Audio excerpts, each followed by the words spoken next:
प्रभु राम देव भगवान अल्लाह खुदा ईश आदि नाम एक ही शक्ति के हैं। वो कैसा है, कहां है, कैसे मिलता है, किसने देखा है? ये प्रश्नवाचक चिन्ह पूर्ण रूप से हटाने के लिए अवश्य सुनिए जगत गुरु तत्वदर्शी संत रामपाल जी महाराज के अमृत वचन, सर्व पवित्र धर्मों के पवित्र शास्त्रों के आधार पर।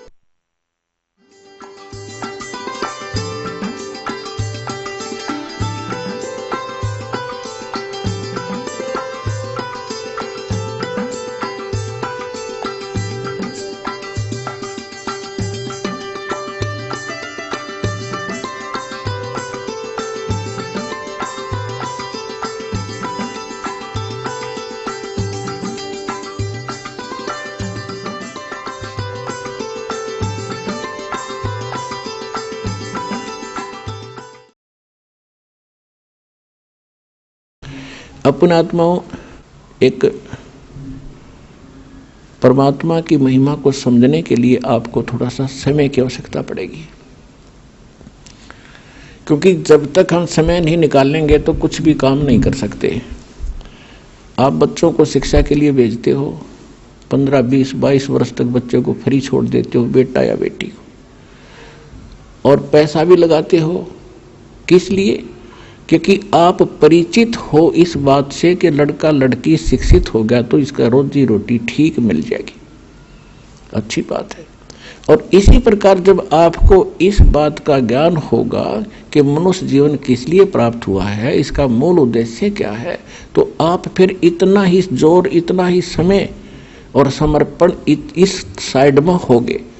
और उधर जैसे लड़के पढ़ गए, खूब MA, BA, PhD, CA कर लिया, और नौकरी कौन सी सबको मिलेगी, और फिर भी हम पढ़ा के छोड़ बच्चों को, तो कहने का भाव ये कि उसमें हानि भी हो सकती है।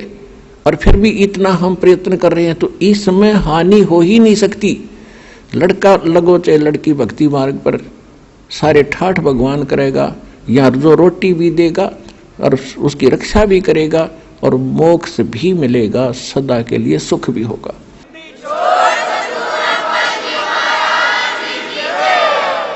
अब जैसे ये दास देख रहा है, छोटे छोटे बच्चों को लेकर के माताएं यहाँ पर पहुंच रही हैं इतनी गर्मी और सर्दी के अंदर, और कितनी कितनी दूर से आते हैं। ट्रेन के अंदर कितनी भीड़ होती है, सारा साथ 2-2 दिन लग जाते हैं, दूर से आने वालों के 24-25 घंटे लग जाते हैं, 20-20 घंटे लग जाते हैं। तो ये क्यों आ रहे हैं? जैसे किसान, खासकर हरियाणा क्षेत्र में हम देखा करते थे, हमारे पिताजी और अन्य गांव के लोग, रात्रि के समय जैसे आज कितनी सर्दी है, जनवरी में कितनी सर्दी होती है, और खेत में किसान का नहर से पानी का नंबर आ जाता है रात के 12 बजे, जनवरी का महीना, और शीत लहर चल रही होती है। अब हम तो कमरे बंद करके खिड़की द्वार सारे रजाई ओढ़ कर सोना पड़ता है कि ठंड ना लग जा, और किसान एक कंबल खेस ओढ़ के और खेत में पहुंच जाता रात के 12 बजे उसी शीत लहर में। वो बिल्कुल आलस नहीं करता, और जब उसके नंबर आता है नहर से पानी लगाने का, उस कंबल खेस को भी उतार के नीचे रख देता साइड में, और जल के अंदर घुटनों पानी में बढ़कर कस्सी से वो पानी बंद करता है। अब वो किस लिए कर रहा है ऐसा काम? उसको मालूम है कि ये थी, आज मैं सिंचाई करने नहीं गया और मेरा नंबर कट जाएगा, फिर ये नंबर मिलेगा नहीं, इतने मेरी फसल सूख जाएगी और मेरे बच्चे भूखे मर जाएंगे, मैं निर्धन हो जाऊंगा। क्योंकि किसान उस प्रोसेस से, उस प्रोसीजर से पूर्ण परिचित है, इसलिए वो ना ये देखता तेरा नमूनिया हो जाएगा, रात के समय ये भी नहीं देखता कोई सांप काट जाएगा, नहीं, वो काम करके छोड़े तो सफल हो गया। इसी प्रकार यहां वही आ सकते हैं जो उस किसान की तरह इतने प्रभावित हो चुके हैं और संतोष हो चुका है और उनको पूरा ज्ञान हो चुका है कि यो काम तब करना ही पड़ेगा, चाहे मरे चाहे जीवे। पर भगवान के भक्त मरा नहीं करते, जिया करते हैं और सदा सुख मिला करते हैं।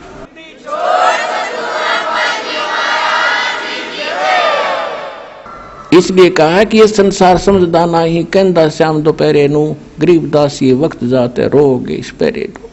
समझा है तो सिर धर पाओ और बहोर नहीं रह सकता। अपने भाई बहनों को भी समझाओ, सारे संसार में ज्ञान फैलाओ, सारा विश्व सुखी होगा, सबको मोक्ष मिलेगा। ये वो टाइम आ गया है।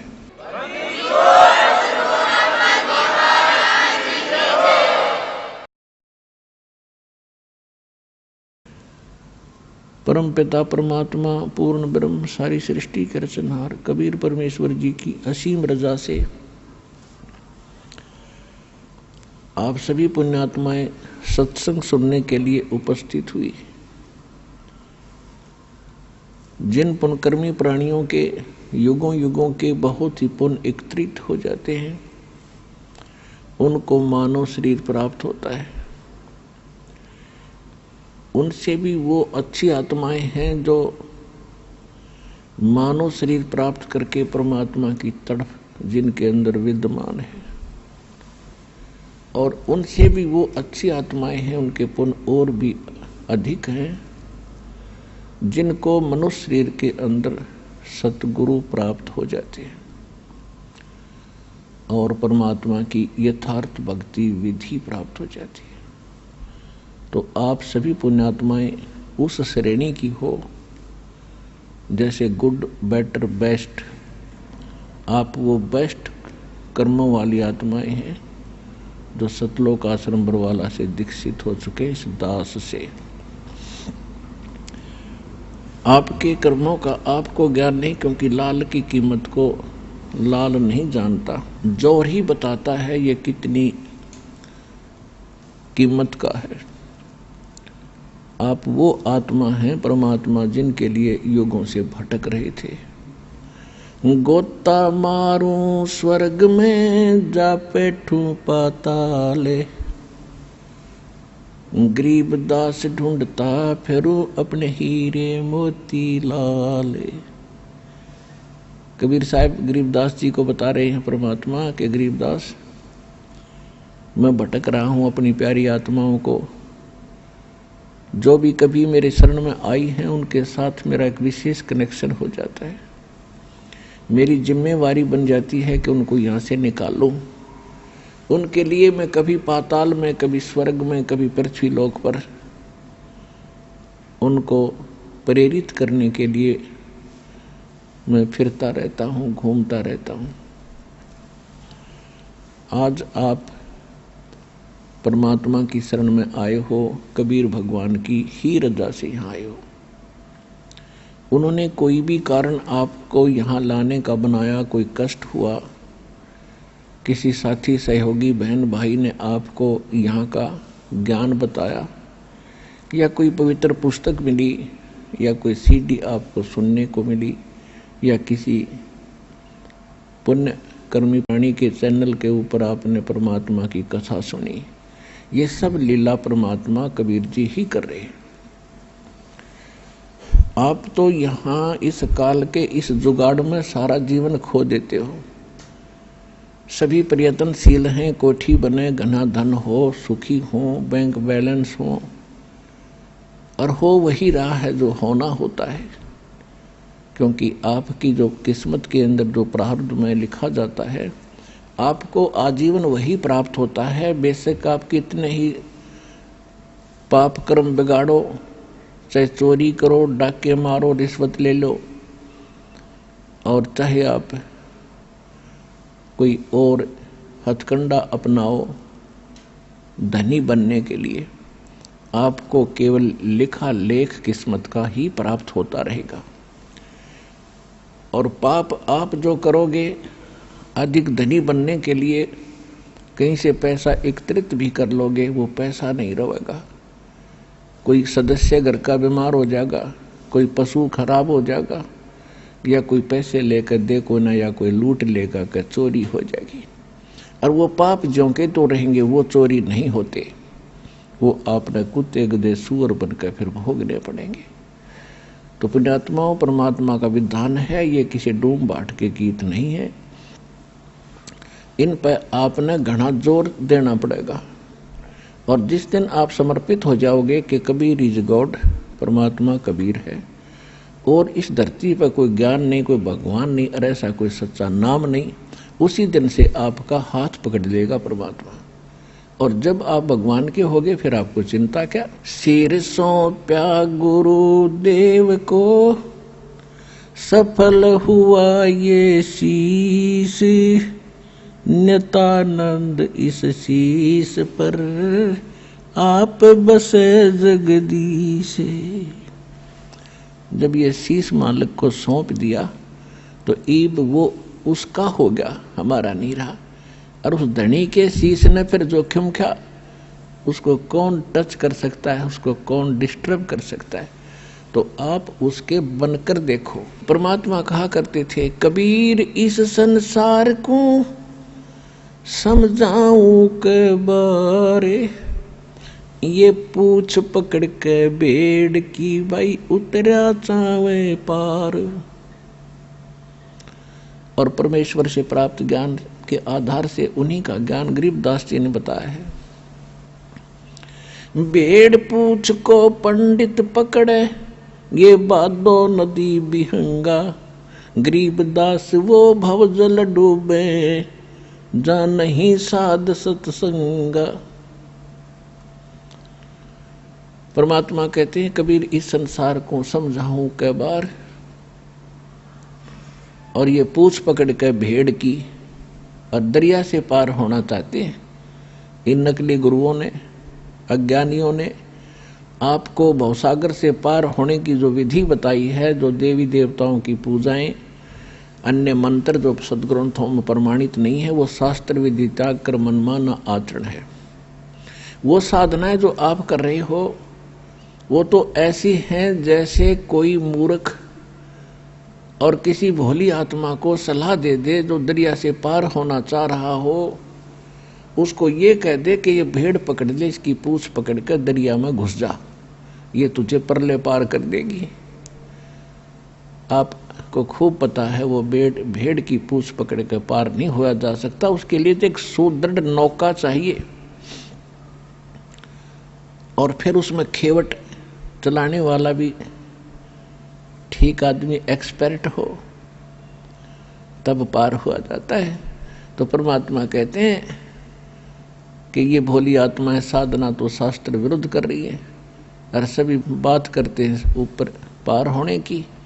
इसी प्रकार गरीबदास जी कहते हैं कि भेड़ पूंछ को पंडित पकड़े, ये विद्वान पुरुष गुरु लोग साधना शास्त्र विरुद्ध कर रहे हैं, वो भेड़ की पूंछ पकड़े बैठे हैं। और भादो नदी बिहंगा, भादवा के अंदर बहुत ज़्यादा वर्षा होती है, और दरियाएं एक विशेष रूप धारण करके और फ्लो होकर चलती हैं, बड़े भयंकर पानी ले करके। तो कहते हैं उसमें से पार होना है आपने, और उसके लिए आप भेड़ की पूंछ पकड़े बैठे हो। गरीबदास व भवजल डूबे, जा नहीं साध सत्संगा। कि जिनको सतगुरु का सत्संग नहीं मिला वो भवसागर में डूब जाते हैं गलत साधनाएं करके। कबीर साहब कहते हैं, तीर्थ कर कर जग मर्या, उड़े पानी नाए, राम नाम जप्या नहीं फिर काल घसीटे जावे। कहते गंगा काठे घर करो, गंगा किनारे घर करो, और चाहे पीवो निर्मल नीर, मुक्ति नहीं सतनाम बिना, यों कह रे साहिब कबीर। काशी करवत लेत हैं, आण कटावे शीश, ये बन बन भटका खात हैं, ऐसे मिले नहीं जगदीश। पुण्यात्माओं, हम परमात्मा के लिए असंख्य युगों से भटक रहे हैं। जब से हम भगवान से बिछड़े हैं, उस सच्चे स्थान को, सुखदायी स्थान को, उस सुख सागर को छोड़कर हम इस काल की जोड़ी में आ गए, इस गंदे पानी में। उसी दिन से आत्मा को आभास है कि वो सुख पुनः प्राप्त हो, और उस सुख की प्राप्ति के लिए काल ने आपके ऊपर पर्दा डाल दिया, या त्रिगुणमयी माया, रजगुण ब्रह्मा, सतगुण विष्णु, तमगुण शिव जी के अंदर से निकल रही एक ऐसी किरणें आपको अचेत कर देती हैं, आप पर इतना प्रेशर डाल देती हैं कि आप रोजी रोटी तक सीमित हो जाते हो। और फिर भक्ति के लिए कभी अंगड़ाई लेती है आत्मा, तो उसके लिए काल ने करोड़ों की संख्या में ये दूत बैठा रखे हैं काल के, जो गलत साधना बताते हैं, शास्त्र विरुद्ध भक्ति बताते हैं। अगर किसी की आत्मा भक्ति की तरफ प्रेरित होती है तो इन काल के दूतों के जाल में फंस कर अपना जीवन नाश कर जाती। फिर इसने सोचा है कि निर्धन सोचता है कि मुझे धन गना हो तो मैं सुखी हो जाऊं। जिसके पास माया होगी वो सपने में भी सुखी नहीं हो सकता। ये याद रख लियो, दास के वचन नहीं, ये परमात्मा के वचन है। सुखी कौन होगा उसकी विधि बताते हैं। अब जो धनवान है वो ये सोचते हैं कि ये राजा लोग सुखी होंगे, राजनेता सुखी होंगे, इनको सोपन में सुख नहीं। ये सिर्फ एक छोटी सी प्रभुता पाकर इधर उधर से अटपट करके अपना जीवन व्यतीत कर रहे हैं। और हमने देखा कि ये बड़ी इनकी मौज होगी, आगे पीछे इनके गाड़ियां चलती हैं और पुलिस रहती है साथ में। ये सुख का साधन ही नहीं है। फिर ये राजा लोग समझते हैं कि देवता लोग सुखी होंगे स्वर्ग के अंदर। स्वर्ग में तो आग लग रही है। परमात्मा ने कहा कि ब्रह्मांड 2100 आग लगी है और कृत्रिमबाजी सभी ठगी है। देवता लोग समझते हैं कि इंद्र सुखी होगा, हमें सुख नहीं। इंद्र का सुख आपने बहुत बार पढ़ा भी और सुनाया भी है। इंद्र अपना समय पूरा करके स्वर्ग का राजा अगले जीवन में गधे की योनि में जाओगा, डेफिनेट, ये रूल है। तो खाक सुख उस इंद्र को। इंद्र सोचता है कि ब्रह्मा विष्णु महेश सुखी होंगे। इन ब्रह्मा विष्णु महेश की हिस्ट्री आप पढ़ के देख लो। श्री रामचंद्र रूप में विष्णु जी आए थे, सारा जीवन जंगल में धक्के खाए, फिर रावण के लट्ठम लट्ठा, और फिर आकर राजा बन गए। बच्चे कहीं आप कहाँ, वो जीव सुखी हो सकता है? और अंत कैसे हुआ था श्री रामचंद्र जी का? जब अपने बच्चों से मिलने की चेष्टा की तो पृथ्वी में धस गई वो सीता, तो पृथ्वी में समा गई और पुत्रों ने उससे बात करने से मना कर दिया। और फिर आकर के उन्हें सरयू नदी में जल समाधि ली, जिंदा डूब गया। तो क्या ये सुख है? विष्णु जी को सुख है? फिर श्री कृष्ण जी की हिस्ट्री देख लो। जेल में जन्म हुआ, मम्मा दुश्मन, कभी केसी, कभी चानौर, कभी जरासंध, कभी काल्यवन, लठ ले आएंगे। और अंत कैसा हुआ? श्री कृष्ण जी के सामने पूरा यादव कुल नाश हो गया, आपस में लड़का मर गया। और जो बुजुर्ग सबसे पीछे रह जा, सबकी मृत्यु देख ले, वो जीव सुखी नहीं होता। परमात्मा कहते हैं, भाई तन दर सुखिया कोई ना देखा, जो देखा सो दुखिया हो। उदय अस्त की बात करते हैं, मन सबका किया विवेका हो। सबका किया विवेका हो। भाई घाटे बाधे सब जग दुखिया, के गृहस्थी बैरागी हो। घाटे बाधे सब जग दुखिया, क्या गृहस्थी बैरागी हो। सुख देव ने दुख के डर से गर्भ में माया त्यागी हो।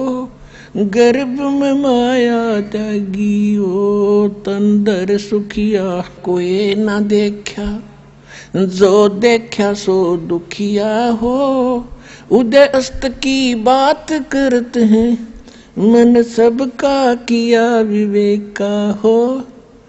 सबका किया विवेका हो। भाई जंगम दुखिया, जोगी दुखिया, तपस्वी को दुख दूना हो, भाई जंगम दुखिया जोगी दुखिया।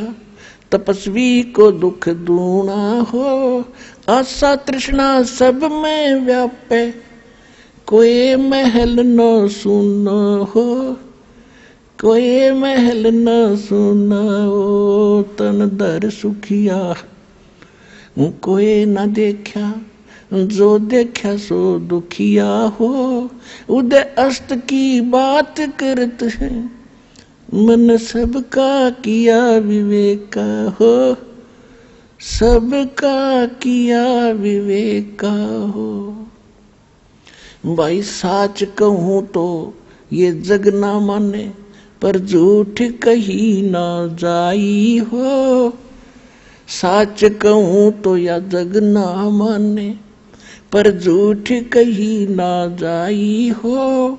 ये ब्रह्मा विष्णु शिव जी दुखिया, जिन ये राह चलाई हो, जिन ये राह चलाई हो। तंदर सुखिया कोई ना देखा, जो देखा सो दुखिया हो। उदय अस्त की बात करते हैं, मन सबका किया विवेका हो, सबका किया विवेका हो। भाई सूरपति दुखिया, इंद्र को सूरपति कहते हैं। सूरपति दुखिया भूपति दुखिया, ये रंग दुखी बपरीती हो। सूरपति दुखिया भूपति दुखिया, रंग दुखी बपरीती हो। कहे कबीर और सब दुखिया, एक संत सुखी मन जीती हो, संत सुखी मन जीती हो। तन दर सुखिया कोई ना देखा, जो देखा सो दुखिया हो। उदय अस्त की बात करते हैं, मन सबका किया विवेका हो, सबका किया विवेका हो। भाई सूरपति दुखिया भूपति दुखिया, रंग दुखी बपरीती हो। सूरपति दुखिया भूपति दुखिया, रंग दुखी बपरीती हो। कहे कबीर और सब दुखिया, एक संत सुखी मन जीती हो, संत सुखी मन जीती हो। अपने आत्माओं, परमात्मा ने 600 वर्ष पहले ये बात कही थी कि साच कहूं तो जग नहीं माने, और झूठ में कह नहीं सकता, क्योंकि वो सत्य साहिब है। और ब्रह्मा विष्णु ये शिवजी दुखिया, जिन्होंने यहाँ का यो सांग जोड़ रखा है इस काल का। फिर कौन बताया सुखी? कहते सुरपति दुखिया, सारी पृथ्वी का भूपति, सारी पृथ्वी का राजा हो जाए, वो भी महादुखी। और रंक तो स्वाभाविक दुखी, निर्धन तो वैसे दुखी, उस पर सारे कैर टूटे। तो परमात्मा कहते हैं, कहे कबीर और सब दुखिया, एक संत सुखी मन जीती हो। संत कोई, संत माने संत सोए जो सीधा चले, सत भक्ति करे, सच्चा नाम जाप करे, वो सारे साधु और संत होते। साध संगत उन्हीं को कहते। तो जो भक्त सच्चा नाम लेके और मेरी शरण में आ जाएगा, और इस मन पापी ने रोक ले, यहाँ की बकवादों की इच्छा ना करे, वो ही सुखी होगा। और फिर उसके साथ भगवान हो गया, और जिसके साथ परमात्मा है तो उसको फिर कष्ट कैसा। जैसे दास ने प्रारंभ में कहा सत्संग के कि एक बार आप इस परमात्मा को समर्पित होकर देखो। काल ने ऐसा जुल्म करवा दिया हमारे साथ में कि कबीर भगवान, और कौन सा कबीर, ढाणक और काशी वाला जुला, इसको परमात्मा मानना। इतनी छाती चाहिए आदमी ने, इतना दिल। लेकिन जचा के छोड़ देंगे। Kabir is God.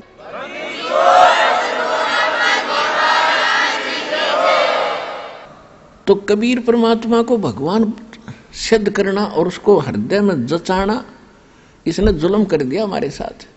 एक 4 ईंट लगा रखी उड़ा कुत्ते मुत्ते, वो भी भगवान है और वो सारे भगवान है। जांडी भी भगवान और तुलसी भी भगवान, कबीर भगवान नहीं। अरे फूटे भाग हमारे, ऐसे गुरु मिले हमें। तो अब आपको सतगुरु मिल गए हैं और सबके अज्ञान की आज धोती सी धोकर धर दी, इनकी पालिश तार दी।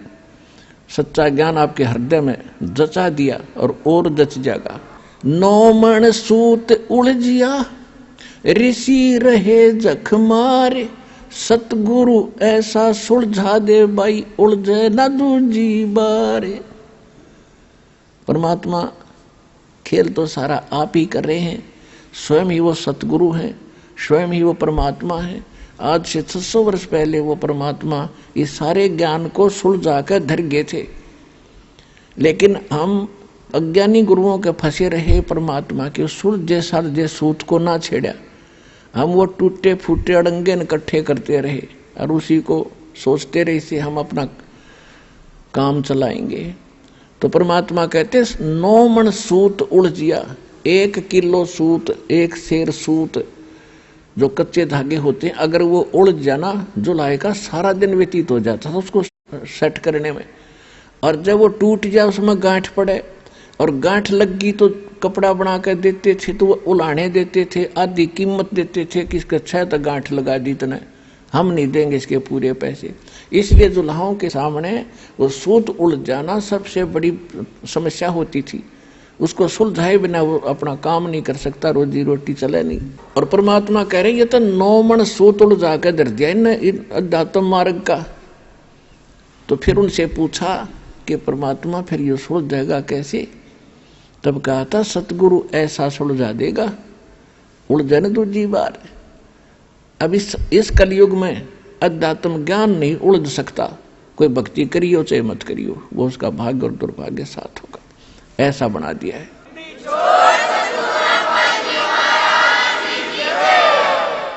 अब इस आत्मा को परमात्मा की तरफ जब से उससे विमुख हुई है, जब से इसका परमात्मा से वियोग हुआ है, उसी दिन से इसने भगवान की आवश्यकता महसूस हो रही है। फिर इससे हटकर फिर इन्होंने सोचा ये तो बताए। फिर इस आत्मा ने सोचा कि जंगलों में भगवान मिलेगा, वहां भी राजपाट त्याग कर चले गए।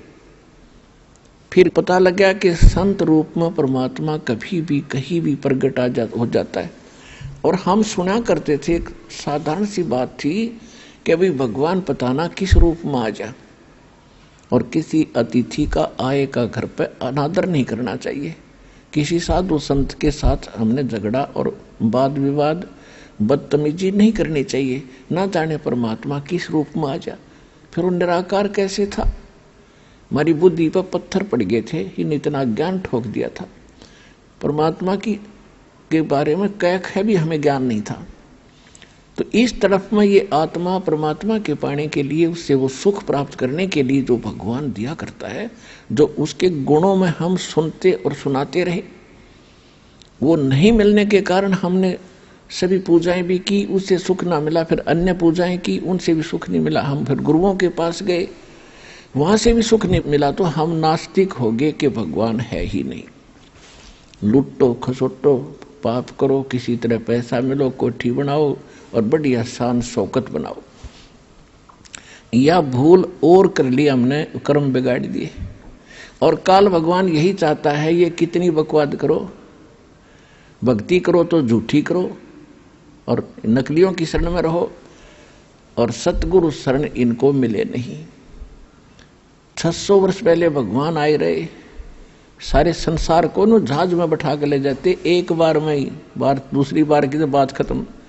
और हम फिर इतने वंचित रख दिए नकली गुरुओं ने। तो परमात्मा ने आज ये दया करी, आपको शिक्षित किया। पुण्यात्माओं, या शिक्षा इस मानव की सबसे बड़ी दुश्मन है। इसने अहंकारी, अभिमानी, चोर और बेईमान बना दिया हमारे को, हमारी सारा नैतिकता खत्म कर दी। आप पीछे 3 युग देख लो और 1950-60 से पहले, 50 से पहले के अपना भारत देख लो, कितने शिक्षित थे, कितनी नेक नीति थी, कितने सद्विचार थे। और आज कैसी आग लग रही है, यह माया माया दिखाई देती है। और ये माया से जीव की सबसे बड़ी शत्रु है। कुछ दिनों में आपका कति समझ में आ जाएगी। अब जब हमारे साथ परमात्मा हो जाएगा तब माया आपके चरणों में रहेगी।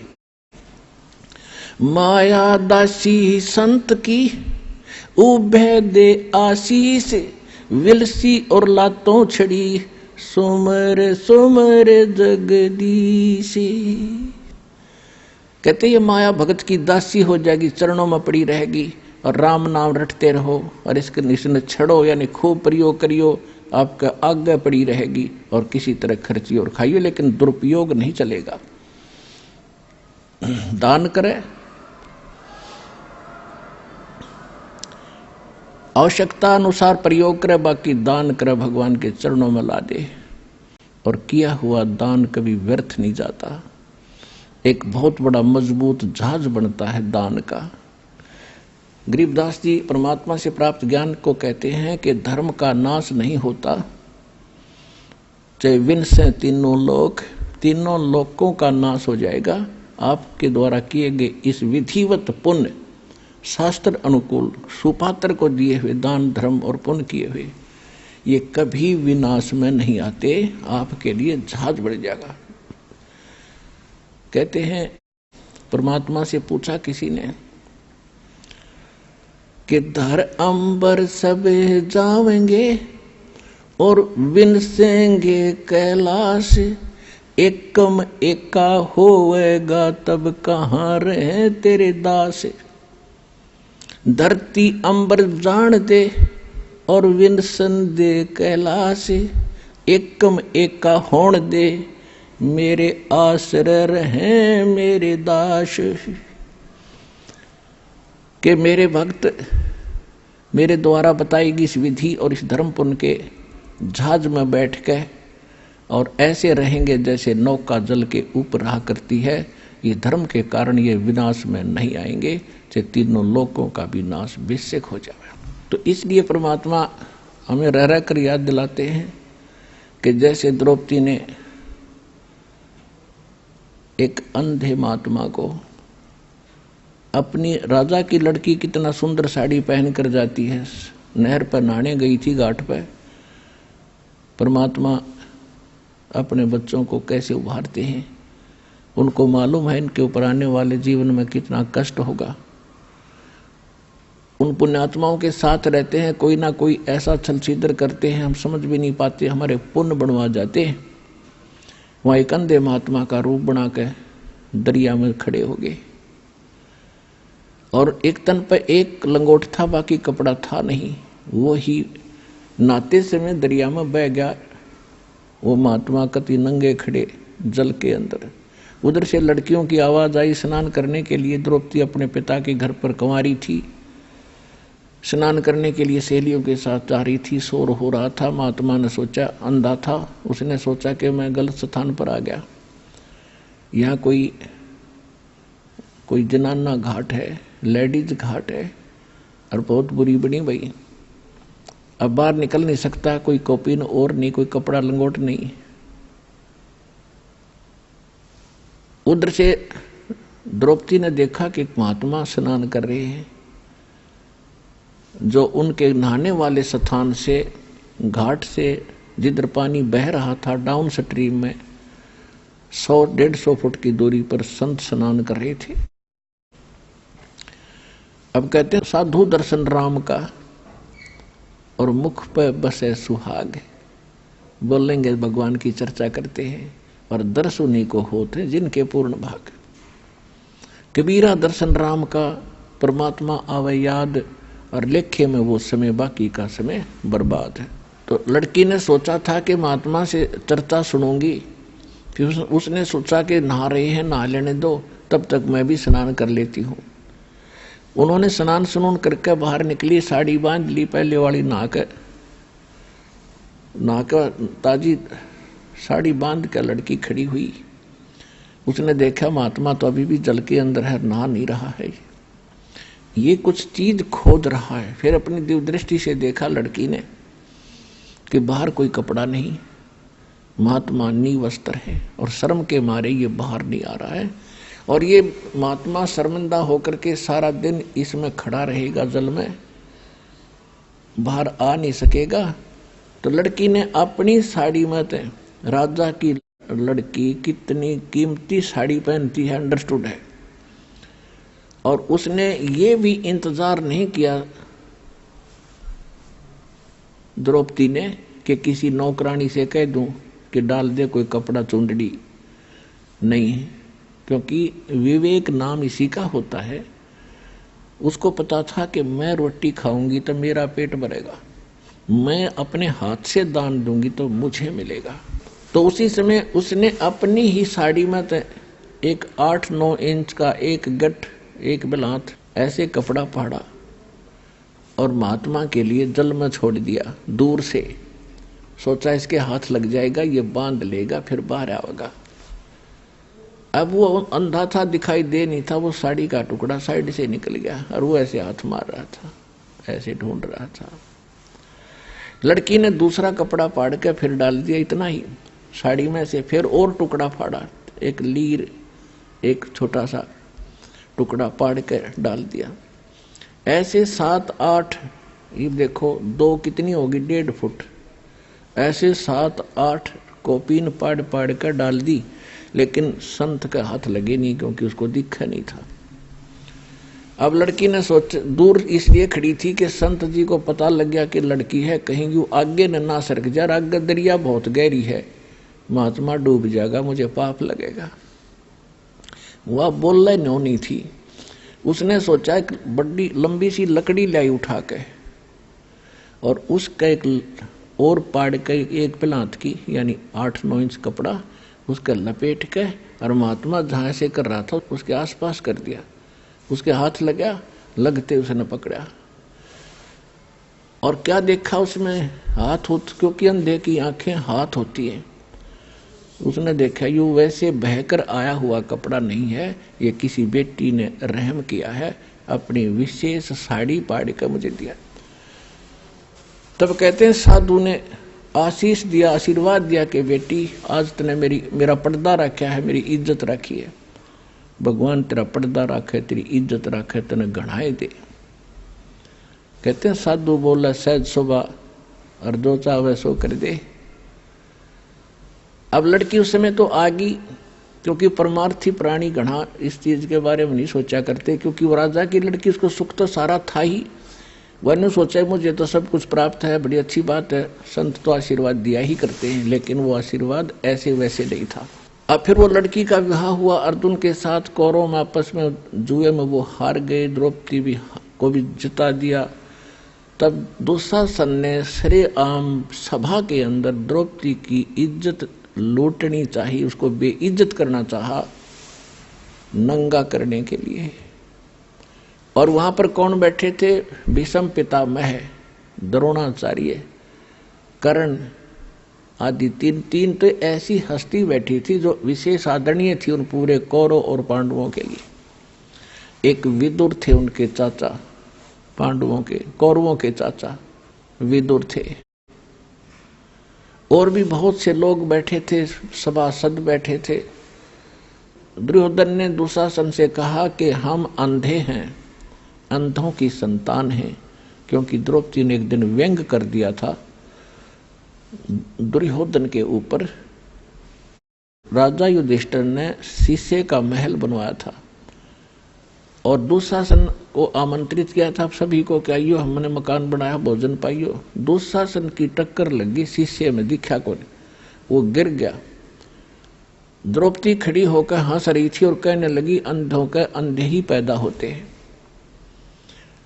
वैसे इस तरह की बकवाद हमने देखो शिक्षा इनसे ये लेनी चाहिए कि इस तरह के व्यंग हमने नहीं कसने चाहिए। और फिर भी एक लड़की ने स्वाभाविक देवर भाभी के हिसाब से उसने कह भी दिया था तो के बिजली गिर गई।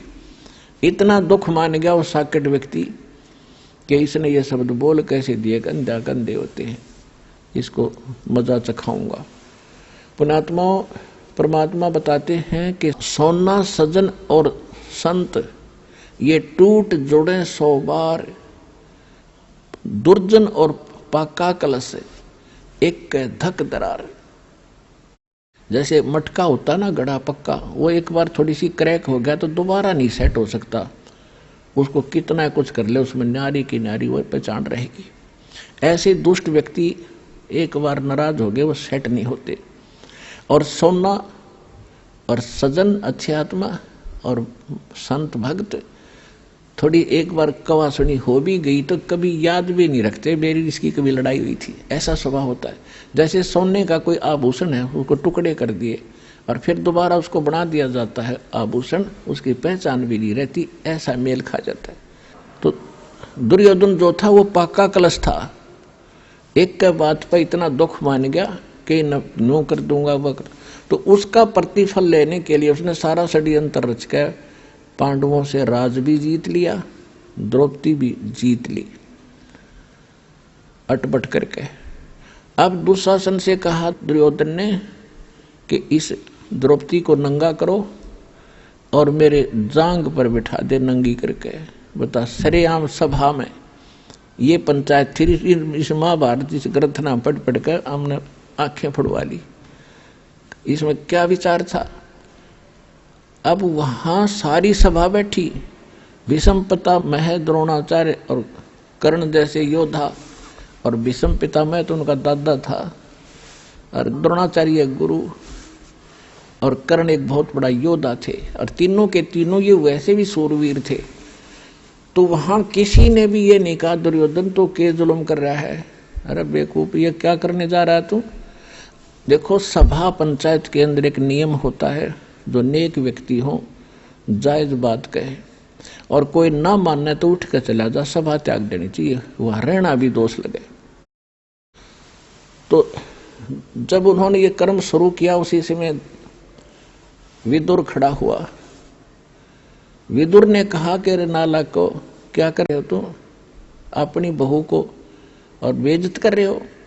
कौरव और पांडव चाचा ताऊ के हो तुम, तुम्हारी और इसकी इज्जत में कौन सा फर्क है। बाहर के लोग ने कहेंगे अपनी इज्जत आप पर तार दी ने। कहते हैं विदुर कह ये बंधु थारा, एक के कुल एक के पर वो परिवार।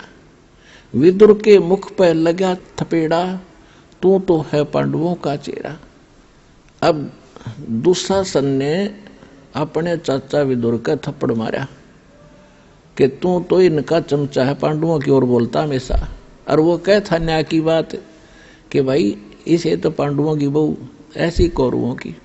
बता इसमें किसकी इज्जत खराब, अपनी इज्जत आप ही खराब कर रहे हो।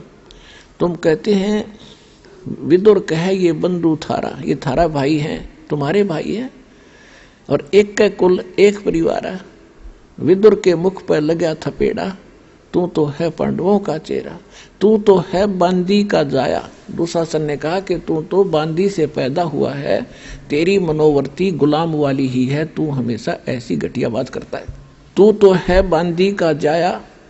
और भीष्म, कर्ण और द्रोण मुस्काया। जब दुशासन ने अपने चाचा का थप्पड़ मारा और उसको यूं कहा कि तू तो है बांदी का जन्मा हुआ गुलाम, तो उस बात पर वह तीनों भीष्म पितामह दादा और द्रोणाचार्य गुरु और कर्ण वो सूरवीर, तीनों ने हंसन लगे, मुस्कुराए, एक बहुत अच्छी बात कही। अरे बेशर्मो, खड़ा होकर ये कहना चाहिए था रे बेवकूफ तूने कैसे अपने चाचा पर हाथ उठा दिया, नकमी आत्माओं। अगर उन तीनों में से एक भी खड़ा होकर ये कह देता खबरदार से लड़की का हाथ लगाया, कौरवों की हिम्मत नहीं थी। लेकिन वो बुद्धि भ्रष्ट थे। जब लड़की को नंगा किया जा रहा सरेआम, और वहां बैठे किस लिए, फिर वो उनमें कितनी गंदी सोच होगी ये सहज हिसाब लगाया जा सकता है। तो यहाँ परमात्मा ने सूक्ष्म वेद के अंदर इन पुराने ग्रंथों का भी जूस निकाला है, निष्कर्ष निकाल कर आपको दिया जा रहा है कि जिन ग्रंथों को तुम पढ़ा करते क्या खाक थे वह। एक जमीन के ऊपर राजपाट पर लड़का मर गए, क्या शिक्षा है इससे? पता वो जमीन यहीं रहेगी, यू लाल किला यहीं पड़ा है, और वह किधर धक्के खान जाओगे नरक में। तो क्या चीज है ये? तो ज्ञान के अभाव से, सतगुरु के अभाव से हम ऐसे ही बिना सिर पैर के ग्रंथों को पढ़ के अपना कल्याण मानते थे।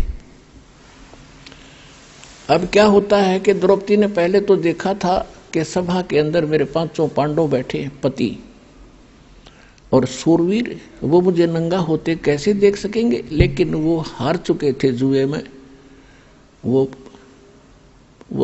बंद गए थे जुबान में, उन्होंने नीची गर्दन कर ली।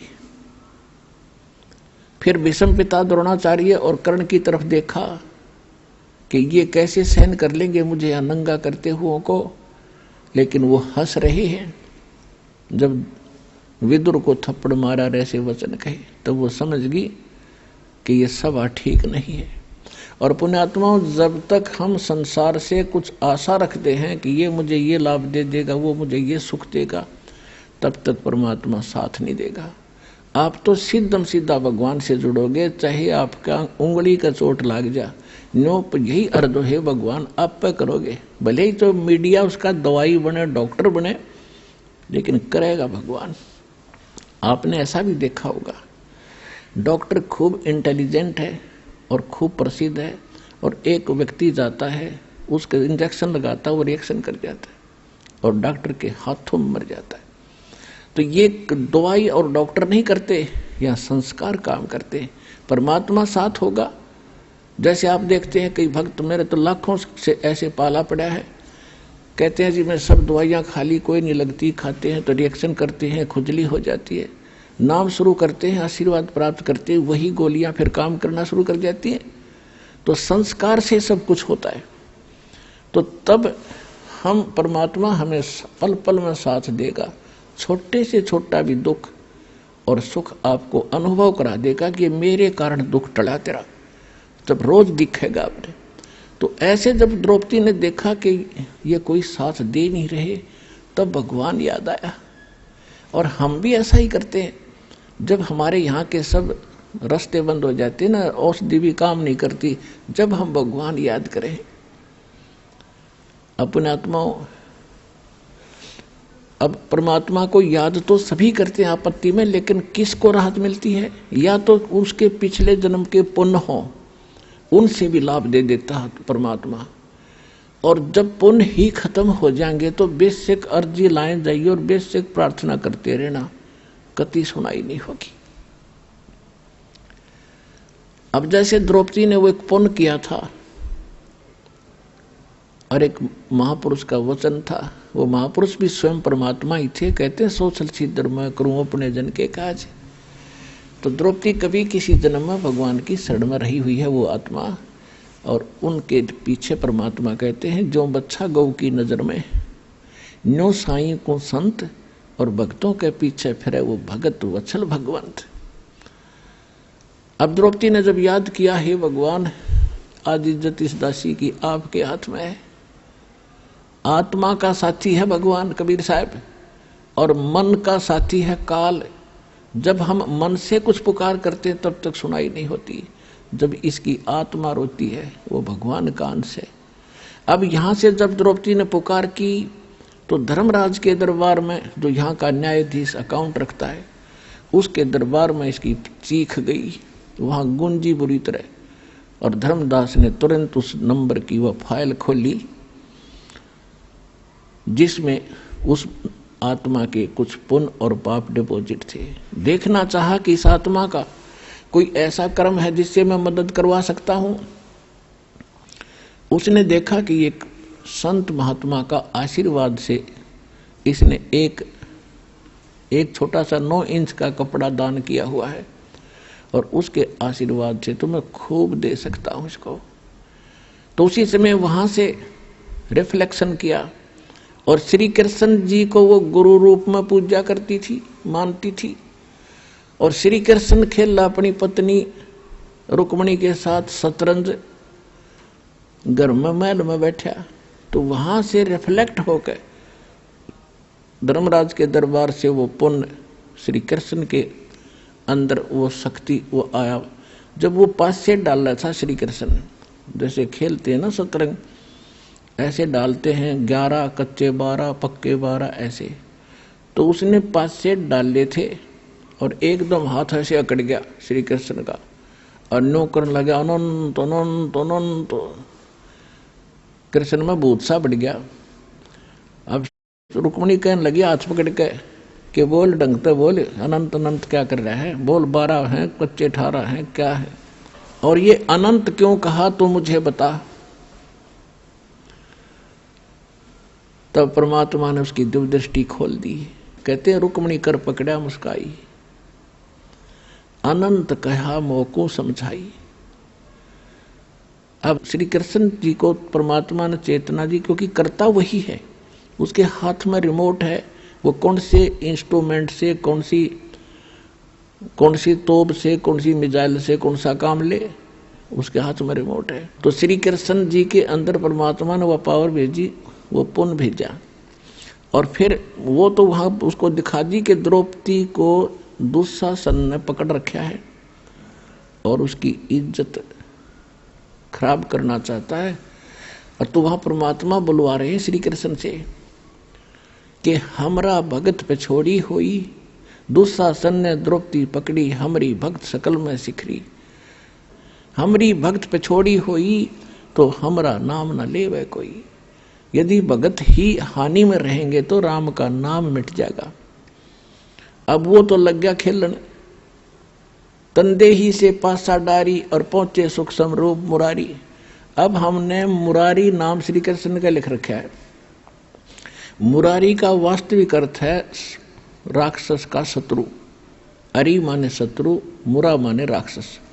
तो सबसे बड़ा जो राक्षस हमारा कर्म है, पाप कर्म, और उस पाप क्रम रूपी राक्षस ने ना कृष्ण काट सकता, ना विष्णु काट सकता, ना राम काट सकता, ना ब्रह्म, ना ब्रह्मा विष्णु महेश, ना शिव, केवल एक परमात्मा कबीर भगवान काट सकता है।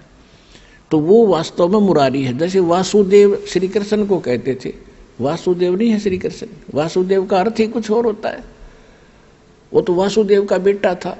वासुदेव एक व्यक्ति था, लेकिन वेदों में वासुदेव परमात्मा का अलंकृत नाम है, उपमात्मक नाम है, जिसकी प्रभुता सबके ऊपर हो, जिसका वास सब जगह हो, उसको वासुदेव कहते हैं। तो ऐसे ही मुरारी।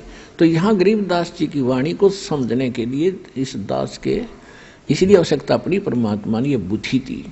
तो कह रहे हैं गरीबदास जी के रुक्मिणी कर्म पकड़ा मुस्काई, अनंत कहा मोको समझाई। क्या कहते हैं श्री कृष्ण जी से अंदर से आवाज आ रही है कि दुशासन ने द्रौपदी पकड़ी और हमारी भक्ति सकल में सिखरी। और जब हमारी भक्त पे छोड़ी हुई, हार में आ गई हमारा भक्त, तो हमारा नाम न लेवे कोई। तंदे ही से पासा डारी। श्री कृष्ण तो वहाँ खेल रहा है और पहुंचे सतलोक से आके सुख समरूप मुरारी।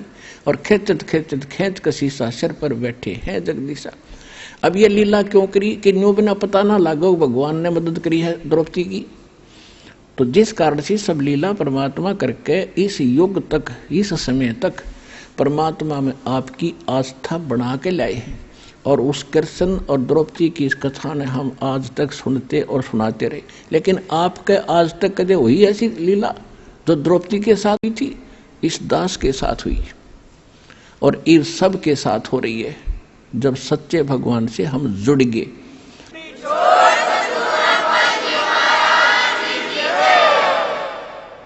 अब इसी प्रसंग को पूरा करते हैं। कहते खेचत खेचत खेच कसीसा और सिर पर बैठे हैं जगदीशा। द्रौपद सुता को दिन ने लीर जाके अंत बढ़ाए चीर। द्रौपद सुता के चीर बढ़ाए, शंख शंखों पार ढी पाए। अब उसने खूब खींच खींच कर छक लिया। दुशासन इतना तगड़ा आदमी था, कहते 1000 हाथियों जितनी ताकत थी उसमें। जैसे आजकल तो मशीन, ये मोटर होती है, उनको हॉर्स पावर से उनको मापते हैं, उनकी ताकत को आंकते हैं। उस समय एलिफेंट पावर से तोला जाता था। 1000 एलिफेंट पावर जितनी ताकत पावर थी उसमें दुशासन में। और द्रौपदी कहते कोमल अबला, और जो भगवान के आश्रय हो गए, कहते न्यू रखूंगा अपने भक्तों को। अब कहते हैं एक कम एक का होण देर विष्णु दे कैलाश, मेरे आश्रय नो रहेंगे मेरे दास। अब दुशासन के सामने द्रौपदी की औकात थी, एक झटके पता नहीं कहां पड़े जाके, और उसका पसीने आगे थक गया वो हार के, उसका चीर खत्म नहीं हुआ। अपने आत्माओं वो बात समाप्त हुई।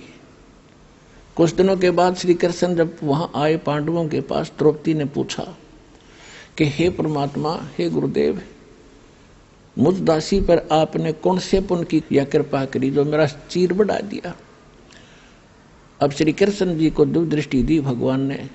उसने देखा कि द्रौपदी, एक समय तू स्नान करने गई थी जब तू अपनी माँ के घर थी, विवाह से पहले कुंवारी थी।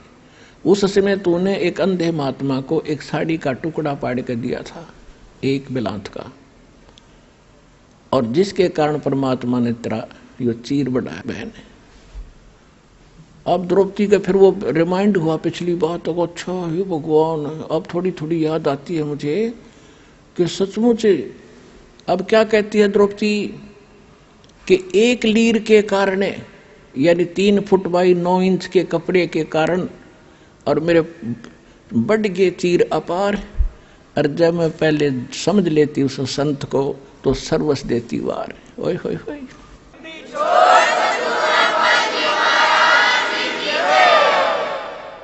नमस्कार जी। क्या शुभ नाम है जी आप जी का? भूरीदास। पिताजी नाम श्री कन्हैयालाल, रामपुर, तहसील इगलास, जिला अलीगढ़, यूपी। सर ये क्या काम करते हैं आप? खेती का काम करते हैं सर। भूरीदास जी, परम संत सतगुरु रामपाल जी महाराज की शरण में आने से पहले आप कौन सी भक्ति करते थे? मैं पहले भक्ति करता था, शिव जी की भी की, हनुमान जी की भी की, देवी की भी की, लेकिन किसी से मेरे को कोई लाभ नहीं हुआ जो है। फिर मैं जो है गोरखनाथ की भी भक्ति की। सर परम संत सतगुरु रामपाल जी महाराज की शरण में आप कैसे आए? ये ज्ञान गंगा पुस्तक को मैंने उसका अध्ययन किया, 1 साल तक मैं उसी से वो जुड़ा रहा। तो फिर मेरे दिमाग में कुछ ऐसी आई कि उसमें जो ज्ञान था उसको देख करके जो है, और मैंने जो है फिर गुरुजी की वो देख करके मैं 1 साल बाद फिर यहाँ पर आया। तो मैंने गांव से एक साथी था, उससे पता लिया, अकेला यहाँ पर आया। सर परम संत सतगुरु रामपाल जी महाराज से नाम उपदेश लेने के बाद आपको क्या लाभ मिला? मेरे को गुरुजी से नाम लेने के बाद में जो है, पहला तो मेरे को ये लाभ हुआ कि मैं आँखों से जो है बहुत ज़्यादा वो था, तो उस दिन के बाद में अब 4 घंटे या 6 घंटे या 8 घंटे कितनी भी किताब पढ़ लूँ, लेकिन मेरे को कोई परेशानी नहीं आती।